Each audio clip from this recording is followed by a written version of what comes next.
Great. So I don't have a lot of time, but I am thrilled to be in the session with all of these amazing educators, and thank you all for being here as well. This is my love letter to the best job in the world. So I'm going to go quickly through this. Fond du Lac Tribal and Community College is located in Cloquet, Minnesota, about 20 minutes west of Duluth, about 2.5 hours north of where we are. 2 hours if you drive with Leadfoot. And this is our campus. It's a small community college. The architecture is very evocative of the culture that it is meant to serve. It has wings oriented to the 4 directions, colored like the Ojibwe medicine wheel. It's shaped like a thunderbird. It's on an old pine plantation. We have our inner circle is filled with these beautiful old red pines. It is hands down, the most beautiful campus, the most beautiful academic building I've ever had the pleasure of being in, let alone teaching in. Our student body, as you can see, hails mostly regionally from northeastern Minnesota, northwest Wisconsin, and down the I-35 corridor to where we are. We do get a few students from other states. And about 700, give or take, students on campus. Probably will be a little higher after this year's numbers roll in because we've bounced back for enrollment a little bit. 370 or so FYE. That means that a lot of our students are part-time, 51% part-time, go part-time. 65% of our students are low-income, Pell eligible, 67% first-generation college students, 55% non-traditional, over the age of 25, and 45% students of color. So our students come from very diverse population backgrounds and face a lot of barriers in education. But we are very proud of the fact that our highest retention and graduation typically is among our Native students, and we blow away every other institution in the state system in terms of Native retention and graduation. We do have dorms on campus that have a capacity of 86, and usually they're full. We were at half capacity during the pandemic, but we're back up to full now. So those are where students from outside the area will stay. We are a member institution of the 33 institution Minnesota State College and University system. Here in Minnesota, there are 2 systems of higher education, the 5-campus University of Minnesota system, and then the 33 institution Min-State system, which is community colleges, technical colleges, and 4-year universities. We are also an organized campus. Our faculty is represented by the Minnesota State College Faculty Union, which is a local of Education Minnesota, the State Teachers Union, which is having its big annual training today and tomorrow, which is MEA weekend. But our union contract protects our academic freedom, allows us voice and shared governance, and allows faculty to control the curriculum. We're 80% full-time, 20% part-time adjunct classes, or 20% of classes taught by part-time adjunct. So it's reverse of most systems because of that union contract. We are also a very unique institution in being the only college in the country that is both a state school and a tribal college. We are a member of the American Indian Higher Education Consortium, AHEC, and we are both run by the state and have an advisory body from the Fond du Lac Band of Ojibwe, who we are affiliated with. We are a 1994 tribal land grant college. In 1994, there was an act of Congress that made 35 tribal colleges land grant colleges, which means that we have outreach and extension. And our extension service is our Environmental Institute, which is housed in this little A-frame house just off the south side of the academic building. The Institute does a tremendous amount of research and involving student researchers in cooperation with Fond du Lac Band Resource Management Division, 1854 Treaty Authority, and other tribal, federal, and state agencies and organizations, and does a lot of youth outreach and public education programming as well. We have a pretty diverse spread of programs for a small community college. Our biggest programs are actually nursing, law enforcement, and human services.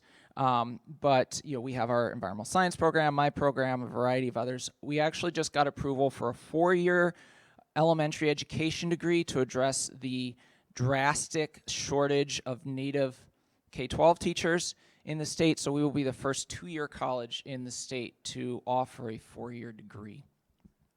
A bit about my program. I am the program coordinator for the Geographic Information Systems program. When I arrived in 2017, this was called the Geospatial Technologies program, and I've spent the last 5 years renaming it to use industry standard terminology.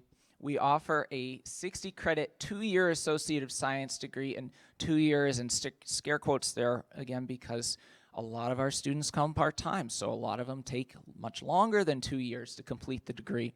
But it's intended for entry-level GIS tech positions and or transfer to a 4-year bachelor's program. We have good transfer relationship with University of Minnesota Duluth just down the road, Bemidji State University, which is a college that serves a lot of Native students, and a few other 4-year programs.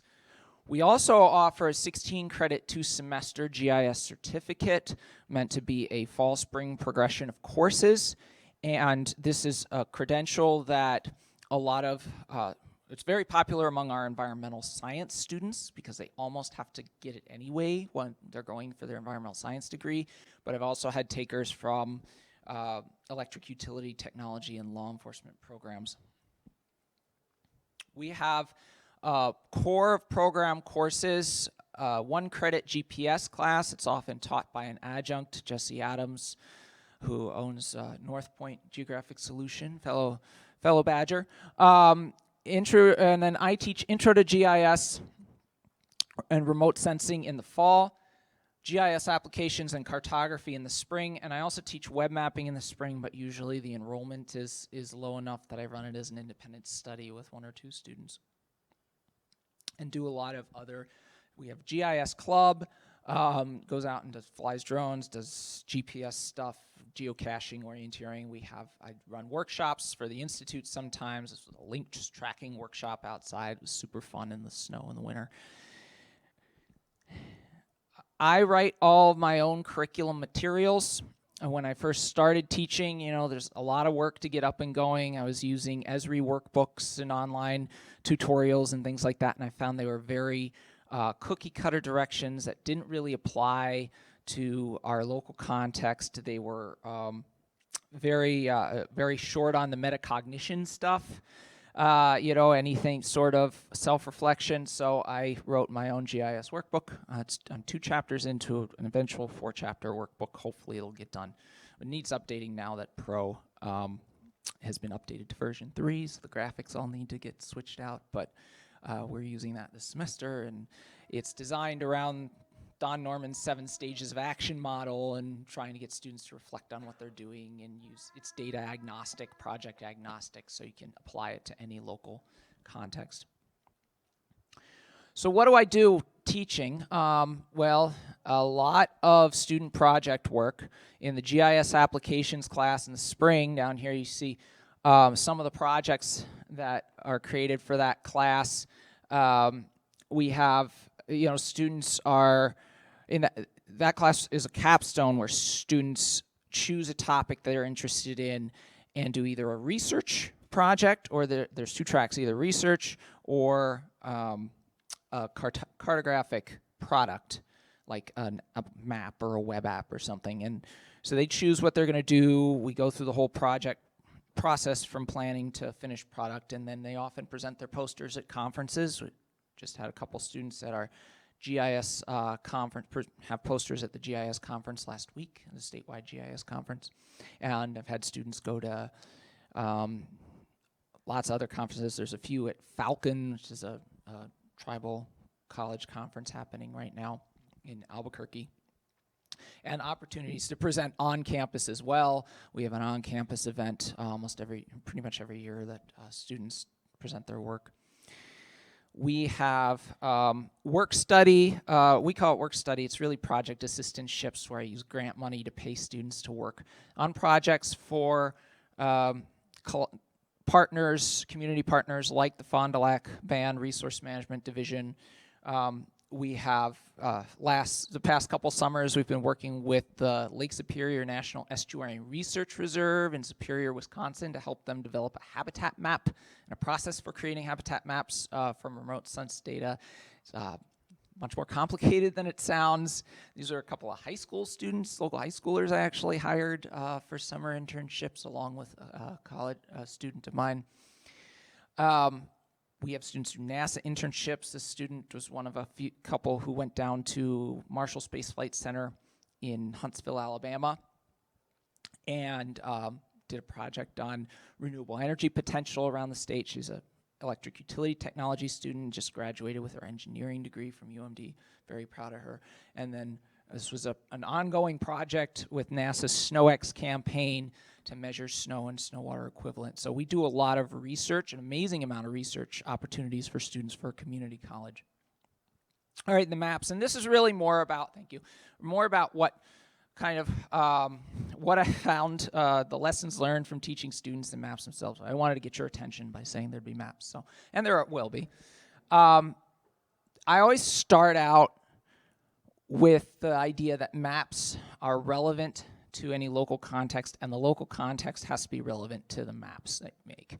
So I tell my students in my Intro to GIS class, in my Cartography class, you can't take a program course with me and get away without seeing these two maps, right? One from an indigenous map from 1849, and one a map made by a surveyor, geologist, about 10 years later, and both maps shape the region that we live in today.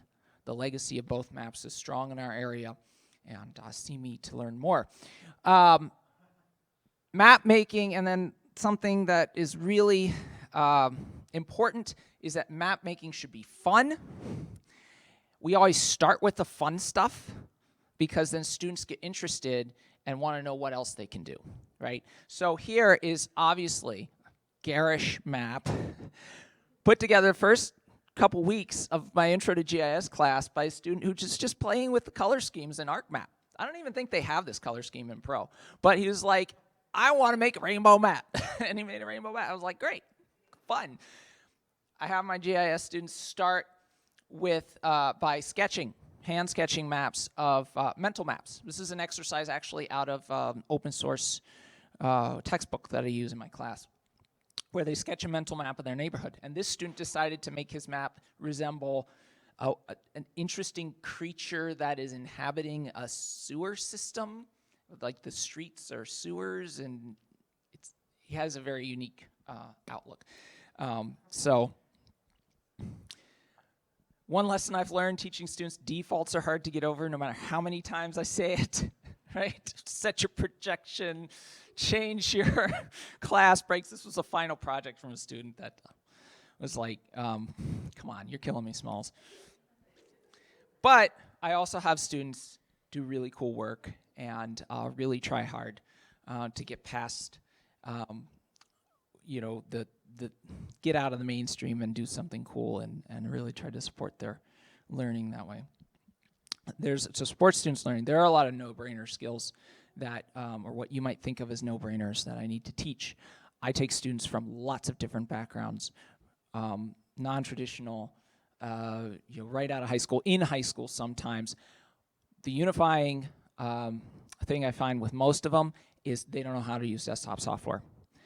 The current generation, right, Gen Z, whatever you want to call it, they're being raised on a diet of mobile apps and Chromebooks. They don't know how to open a file. They don't know how to take notes in class necessarily, right? Basic college skills like that, time management, those have to be taught. And then, you know, opening a file, following directions, step-by-step directions. Really hard, takes learning. Finding the right tool when you run into a problem. Unzipping a zip file. Big, multiple week process to learn how to unzip a zip file. And then just file management, the bane of everyone's existence, right? Everyone can learn the tools and concepts. Not everyone learns them the same way. Not everyone learns them quickly. I do find the older students have more trouble. Not to say they can't learn it, but it takes longer. And so I try to be really flexible with due dates and timelines and do what you can do, and we will work with that. Talk about the pandemic. Zoom's my best frenemy, but I did get grant money from AAG to set up a Zoom room in my classroom. So we have, people on Zoom and in person. And this has been a lifesaver because I have students, I got a guy right now whose van broke down. We have students all the time, transportation issues getting to campus, right? Or, other reasons, health issues, family issues, other barriers. And this has reduced some of those barriers. He can come to campus every day come to class every day while he's waiting for his van to get fixed. Or, waiting for the money to come in so he can afford it or whatever. The future, program's doing great. We're gaining recognition. This was just a fun picture from a STEM day that we did with rocket launching, and these two ladies are awesome students who almost caught the rocket in midair after they launched it, so we're really happy about that. Our enrollment's up this year. I've got 16 students in my Intro to GIS class. It's the most I've ever had, and really rebounding from the pandemic. Lots of opportunities for students. I'm seeing some graduates with career success. Have some new partnerships I'd love to talk more about, but can't, for GIS education at the K-12 level. Big announcement before I'm done. It's been a hard decision, but my wife and I are coming back to Madison, moving back to Madison because of family health issues. And so this was never my plan. I'd love to retire from my job. I love it so much. But if anyone wants the best job in the world, come talk to me because I need to replace myself this summer. And on a related note, if anyone knows of a cool job in Madison, let me know. Thanks.